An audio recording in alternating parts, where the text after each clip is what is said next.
Nandito naman tayo sa ating munting pangarap na natupad kahit papaano is natupad natin siya kahit ka konti-konti lang muna. Nandito pala tayo. Ituturo ko mo kayo sa aming munting babuyan. Ito po, bali hindi pa siya totally tapos.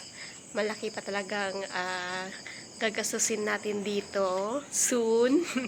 Soon, kaya ngayon magsikap muna tayo habang hindi pa tapos yung ating babuyan. So wala pa itong ayan po, hindi pa siya natapos. Bali tatlong ano pa lang siya, tatlong hollow blocks na nakapatong. Bali ito is tarapal. Diba ko kung ano yung sa Tagalog? Sayan po. Tapos ito sa front, ito po yung front namin. Nilalagyan lang namin ng kumot kasi wala budget. Yan po. At saka dyan, may partition po kami dyan. At saka dito yung isa naming inahin is wala siyang farrowing pen katulad nito. Kasi ito lang talaga yung nano ng aming budget. Yung isang mommy pig namin. Ito lang talaga yung nano ng aming puhunan. So, bali ito yung ikalawa namin na inahin. Wala siyang farrowing pen kasi wala pa tayo sa budget. Tsaka dito wala pa siyang flooring kasi kinapos talaga tayo sa ating budget. Mabuti nga, ngayong yung bubong namin natapos lang ngayong may kahit na paano is na ano namin po ng kahit na paano is nabubungan namin po. Ayan. Ano na po tayo, ano ngayon? Ano lang tayo,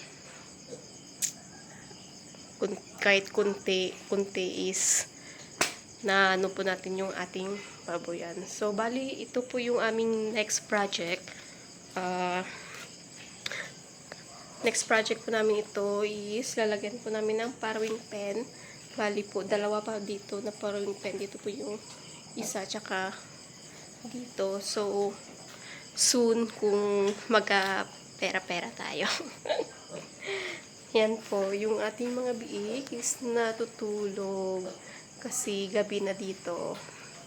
Ayan. At saka dito rin sa kabila is natutulog rin sila. Kaya, maganda po talaga kapag may farrowing pen yung ating mga inahin kasi yung safe po yung kanilang mga biik kapag manganganak. Hindi po katulad dito is kapag higa siya, hindi niya mamalayan na yung kapag tatayo kasi wala siyang hindi siya nakakulong, kaya mas ano po ito, hindi po safe. Kapag safe na maganda naman po ito, pero sa akin mas maganda po may farrowing pen kasi po minsan yung mommy pig is lalo na kapag bagong panganak, hindi niya makayanan yung kanyang katawan, kaya madaganan niya talaga yung kanyang big kapag wala siyang farrowing pen. Kaya nung ano po siya 3 days, 4 days o mga ilang weeks po talaga kami nagbabantay dito sa kanya kasi naalalayan po namin kasi syempre bagong panganak. Tsaka baka madaganan niya yung anak niya, ito yung aming inahin na to. Pero yung dito unang 1 day niya, 2 days, 3 days, 1 day lang po talaga kami nag-assist sa kanya. Nilalayan namin paano siya ng kanya anak. Pero in the another days, hindi na po kami nag-assist sa kanya kasi syempre may farrowing pen naman po siya. Kaya maganda talaga na kapag may farrowing pen po yung ating mga inahin. Kaya yan po yung aming munting pangarap na natupad. Kahit na paano is natupad. Malaki rin po yung aming nagasto dito. Ewan ko kung magkano. Basta malaki-laki na rin po. Ayan. So, soon is mapapayos rin po natin ito yung ating munting pangarap. Okay? Diyan na po muna. Thank you for watching.